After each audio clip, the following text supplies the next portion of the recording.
experience এটা না আইসক্রিমের শেপে আছে ভিতরে হচ্ছে কেক আছে আর বাইরটা এটা পুরোটা হচ্ছে চকলেট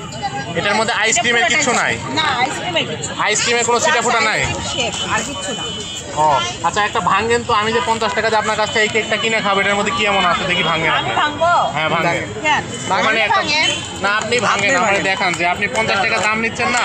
তো এই কেকটার মধ্যে কি আছে দেখি একটু ভাঙেন এটার ভিতরে কি থাকে এটার ভিতরে কি থাকে ভাঙেন এটা হচ্ছে পুরোটা চকলেট হ্যাঁ এটা পুরোটা চকলেট ঠিক আছে আপনি যখন দিবেন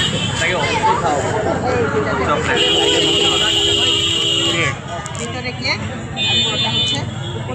পুরোটা এটা চকলেটের লেয়ার এটা নাম আইসক্রিম কেক রাখছেন কেন আমি বলছি আইসক্রিম শেপে কেক আইসক্রিম কেক না আইসক্রিম না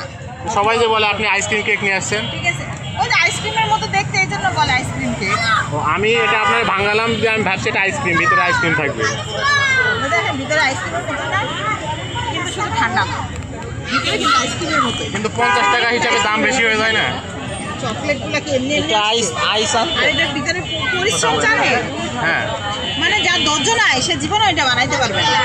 মানে আল্লাহ তাআলা মনে হয় আমার অনেক ধৈর্য দিচ্ছে এই জন্য আমি এটা প্রতিদিন বানাই এখন পর্যন্ত নিয়ে আসতে পারবো এটার সারা কেমন পান কাস্টমার কেমন খায় আলহামদুলিল্লাহ দেখেন 100 শেষ মানে প্রতিদিন কয় পিস আনতেছেন প্রতিদিন যা নিয়ে আসি তাই শেষ কত পিস আনেন প্রতিদিন তাও তো হচ্ছে 50-এর নিচে খাওয়াবেন এই তো কথা দেন আপনার